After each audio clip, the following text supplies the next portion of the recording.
All right. So last night, Angela and Sayer were in Charlottesville, getting just Sayer tested for for everything, his anxieties, and you know, not being able to read real well, or just everything. Just trying to figure the kid out. And so I was basically home alone and decided to try and reach out to a friend of mine whom I haven't had much of a connection with in many years. Saw her briefly at Eleanor's funeral, and that's pretty much just the way it's been. Um, anyway, we did all this by way of text. You'll be very happy to know. But we had a great little text conversation, and the story came up. I brought up this. She was like, keep writing, don't ever stop. And I told her that I hadn't written anything in years and years, with the exception of something I wrote for Eleanor, who was in her deathbed, and she asked me to write her something. And I said, I will try and get it to you. And I tried to get it to her. I can't. I don't know what the hell's wrong with me. I'm still learning how to email. I couldn't email it to her, and she says, "Well, just snail mail it to me." I was like, "Yeah, of course. That's what I always used to do. Just mail everybody their letters."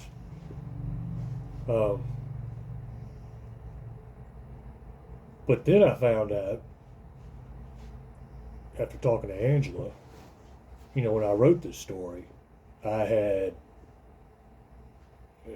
intended for her to give it to Frano and Chucky, and then maybe present it to John or what.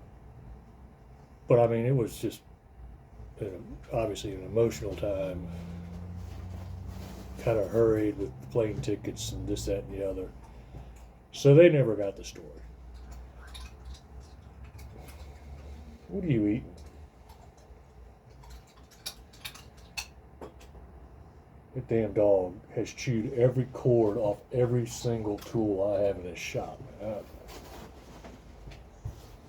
Anyway, so Frano didn't get the story. Chucky didn't get the story. John didn't get the story. And one of my favorite Irish fans, Gavin, he hadn't got the story. And then my friend Jan hasn't got the story. And it occurred to me, I'll be damned if I'm going to mail out all these letters. I'm just going to do what I did last time and read it. And they can get the story off of YouTube if they want. And we're going to do our damnedest to get through this story and not cry. We're going to have to start calling this the Crying Craftsman. But after I read it, my daughter apparently was so touched and inspired that she wrote an essay, which is quite brilliant. So I'm going to read mine, and then I'm going to read hers. And y'all can think what you want, I guess. Don't you chew on that.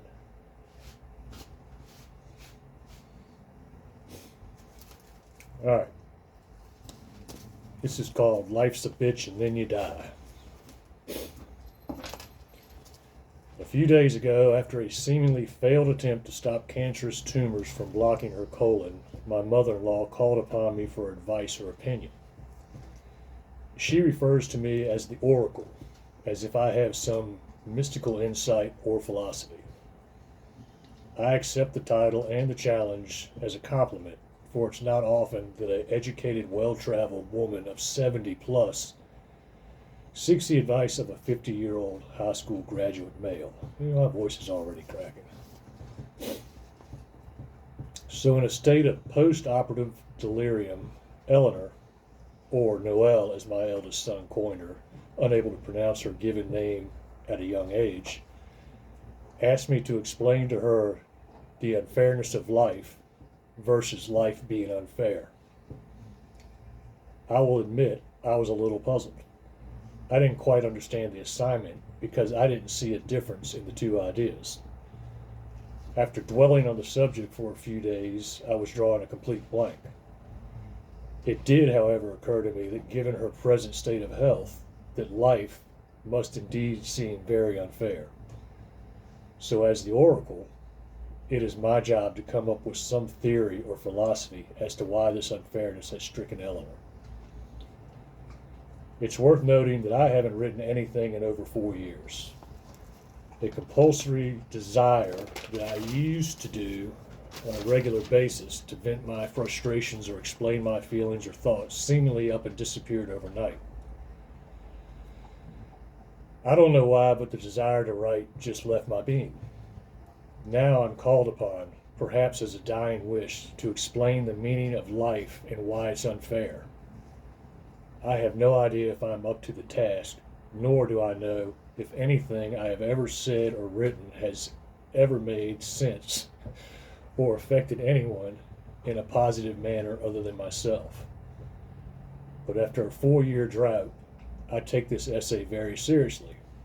After all, it may be the last piece of advice I give Eleanor. When I was a teenager, I had a bumper sticker on my truck that said, "Life's a bitch and then you die." Originally, I thought it was funny, and my Uncle Benji used to say it jokingly at work. But eventually it almost or did become my creed. I surrounded myself with negativity and depression.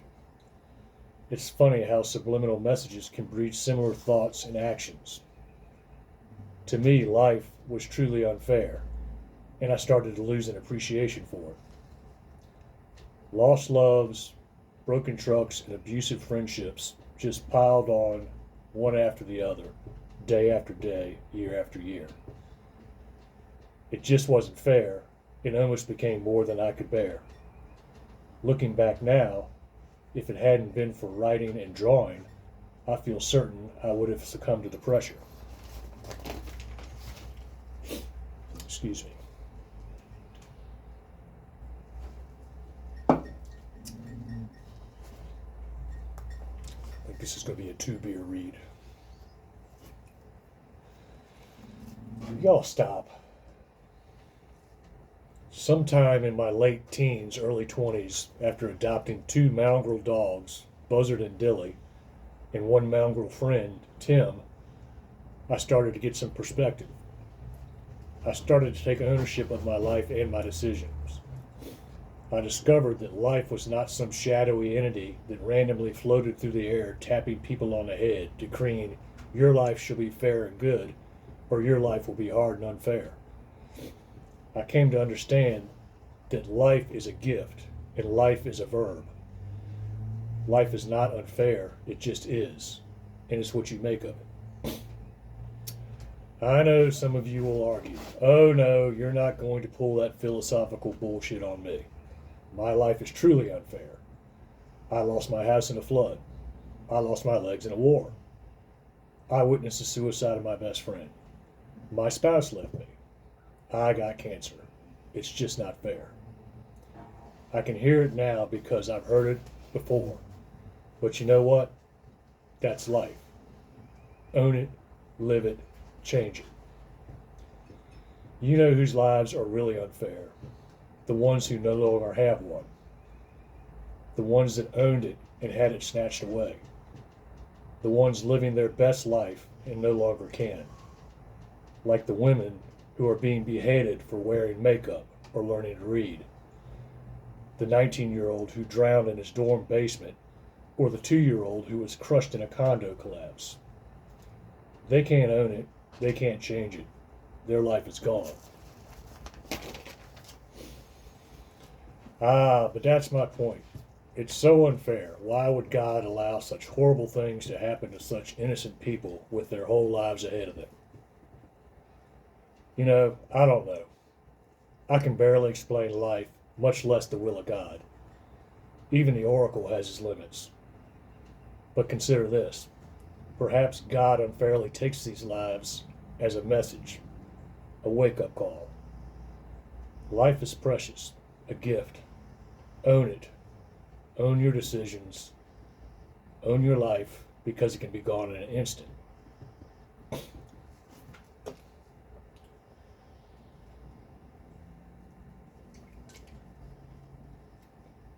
I might even have a sip here.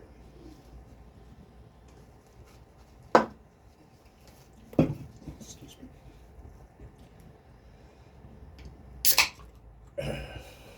I spent the better part of the last 8 months trying to convince my son Hunter that his life is worth living.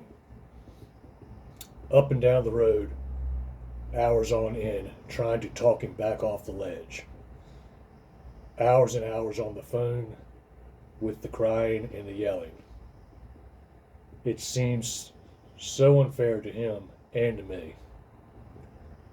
I often wonder as a father what I did wrong. What would I have done different? The answers are mostly evident and painful, but I have to own them. I have to own the fact that decisions I made in my life now affect my son's life. I have to make amends with mistakes and help him to build his own life, not end it. Fairness has nothing to do with it. It's just life. I know that the one thing that may seem most unfair to Eleanor is the loss of her husband to another woman. I must concede it was a shitty, unfair thing to do to her as well as the rest of the family. But alas, that's life. I think now that my title of Oracle was probably bestowed on me after our many conversations on the matter. Excuse me.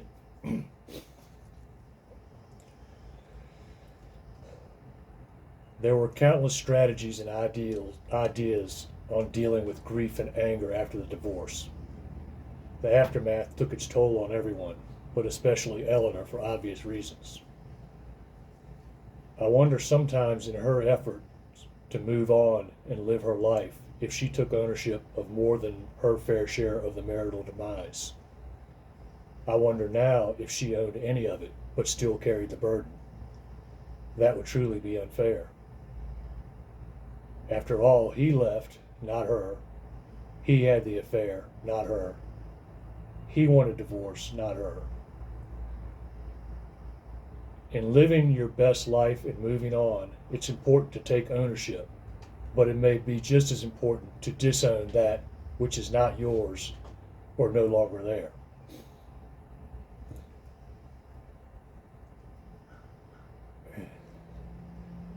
Eleanor has always been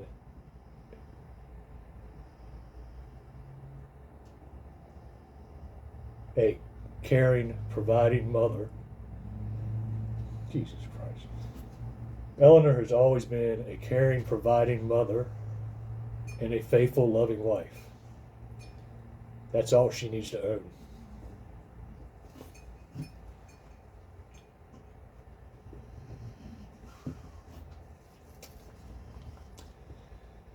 That being said, it occurs to me that I may have misunderstood Eleanor in my assignment.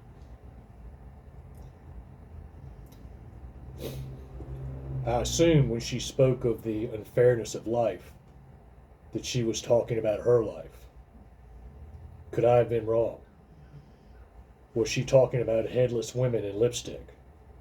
She must have been. Now it makes sense. It's becoming clear.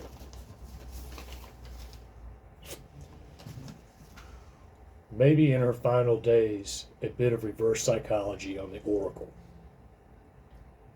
A departing life lesson from a loving mother.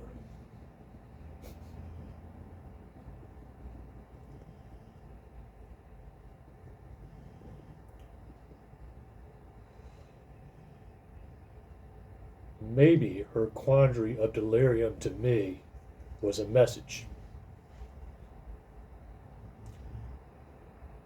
Look at my life and all I've done and been through. I swore I wasn't going to cry.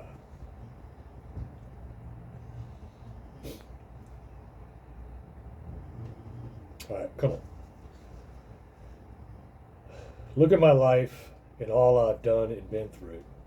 I've had the finest upbringing and the best education.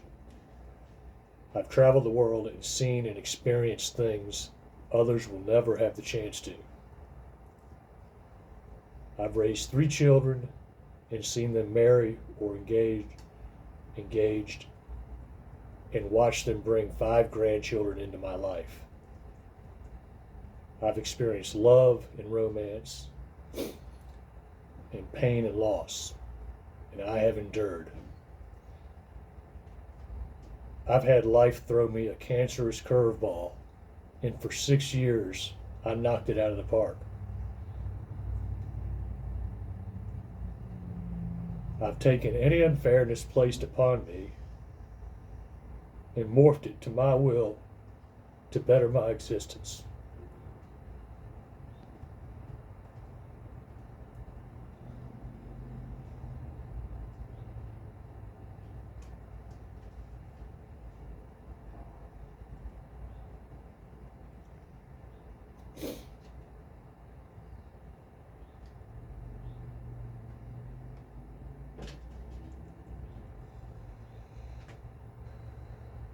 Only got 3 more sentences. Fuck.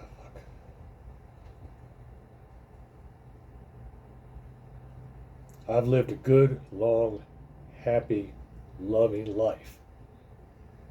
And when I choose to leave, it will be of my own free will, in my own bed, in my home that I myself built, with my family that I loved and maintained beside me to see me off to the other side. And that's exactly what she did.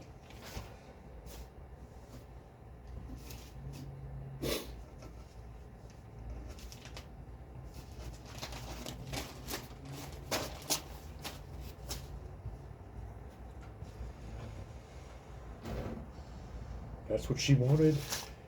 That's how she made it happen. Even while she was dying, she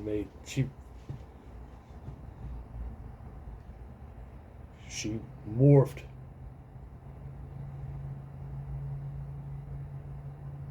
her unfairness and made her own dying wish happen.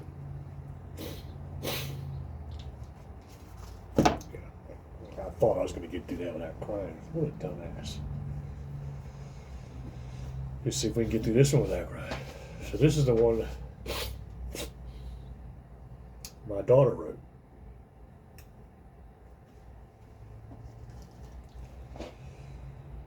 So I bet I cut the damn phone off somehow. No, still running. All right, my experience. This is called My Experience with Yellow Legal Pad Paper. I like to think that I come from a family of people who are just fantastic with words and putting their thoughts down on paper, which is correct. My family is all about expressing your most personal, deep, private, confidential thoughts and feelings. Excuse me. And writing a book about it, then proceeding to post it in corners around the house for other members of the family to see. I imagine that when people think of literature, they think of books, articles, etc. While in my life, literature has been nothing but writings on, where was I?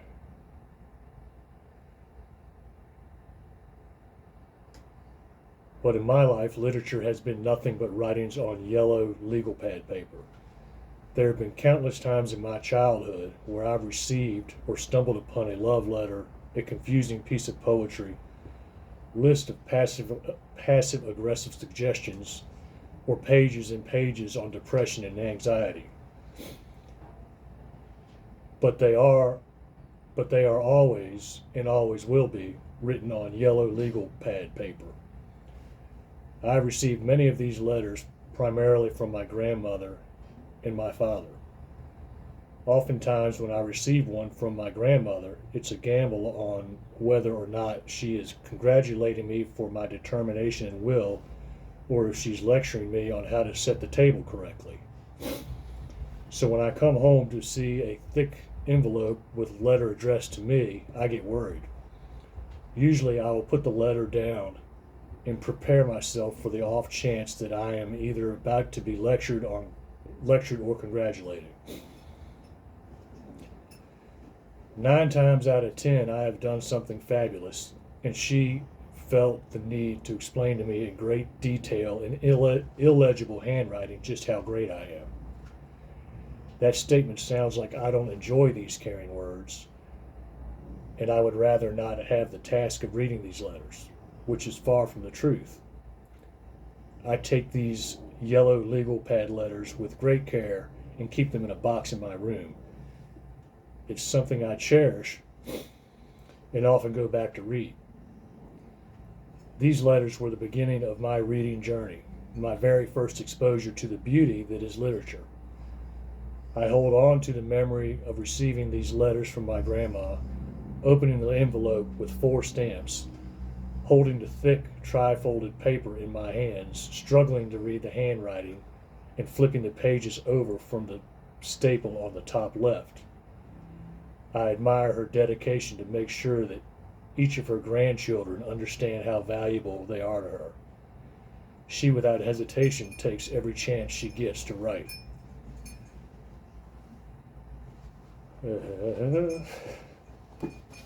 While my letters from my grandmother are heartfelt, sincere, and genuine, I enjoy the comedy and passive-aggressive words from my father's yellow legal pad letters. Seeing a sheet of yellow paper sitting on my bed written with black pen in blocky, slightly more legible handwriting, signed me at the bottom, gives me both a run for my money and a curiosity rush as to what task I haven't completed to his standards. I say that in a respectful manner. In parentheses, if I hadn't clarified that, I say that with every ounce of respect in my body, I would be receiving a yellow legal pad letter within the next 3 days.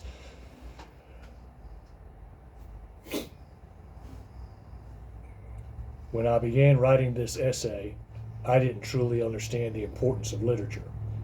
I chose this topic because I thought it was interesting, different, which it is. I think that the way my family communicates is hilarious and endearing, but only now do I understand just how important these pieces of literature are.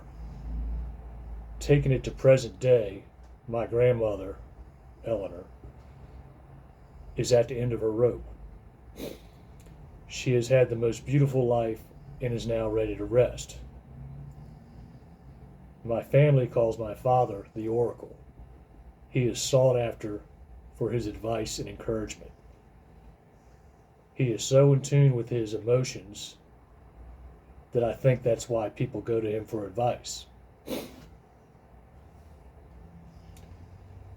I do understand the importance of expressing your thoughts and feelings, but choose to ignore it for fear that I will seem weak. So while my grandmother lays on her bed, she requests one last writing from the Oracle. Her request: what is the difference between life being unfair and an unfair life? A completely baffling request, but my dad obliged and wrote probably the most beautiful writings I have ever read from him. I don't know if I loved it so much because of the circumstances, but I do know that it meant a lot to me regardless.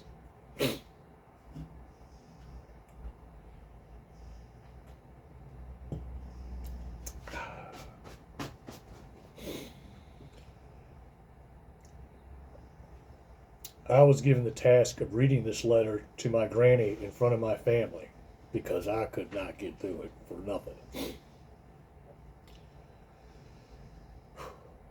I briefed it over before reading it aloud and then bravely sat down next to my grandmother and started to read. I was given this task because everyone in my family thinks I'm dead inside, which is dark and true because I never share how I feel, which is why I think I admire my dad so much, because he isn't afraid to share how he feels. We live in a world where men are expected to hide their feelings, but my dad is the opposite. He doesn't experience that toxic masculinity, and I have always admired him for that. Sometimes I wonder how I got to be the way I am when he is so in tune with his emotions. I truly do envy him sometimes. While reading the Oracle's letter, I realized that literature is more than just what you read. It's how you read it. It's why you're reading it. How you're feeling while reading it. Before this, I had this twisted idea that literature can only be considered literature if it's written by someone famous, or if it has great importance and has been accepted by other great writers in the world. And maybe that is what literature is, but that definition should be changed. Literature is whatever you want it to be. It doesn't have to be crazy significant to be valued. I could have chosen to write this essay on something so much more significant in my life, like the first book I read or the first essay I wrote. But I chose a simple event in my life that changed the way I view literature forever. Whether or not this definition of literature is universal, I just wish people understood that your literature is valued regardless of its titlement. Having to sit next to my dying grandmother and read a piece of literature that I thought was worth artistic merit, but could be argued otherwise seems so stupid to me. Literature does not have to be worth everyone's opinion to be appraised. I mean, I'm reading a story from a crumpled up piece of yellow notebook paper with words crossed out, sloppy handwriting, misspelled words, and incorrect format, written by some random person that has no worldly presence whatsoever. But that should not change its importance. The most beautiful kind of literature is raw, emotional, and messy. These stories, thoughts, words, poems, it's literature for what it is, and that's all that matters. Yeah. So, Frances isn't as cold inside as she thinks, because the apple doesn't fall far from the tree, apparently. She's written several other essays, and right now we know she's placed. We don't know what place she's received, but the writing literature contest at her high school, she's in the top 3, I guess. But anyway, I guess I was able to read you these stories in more than half the time it would take me at the printer, printing,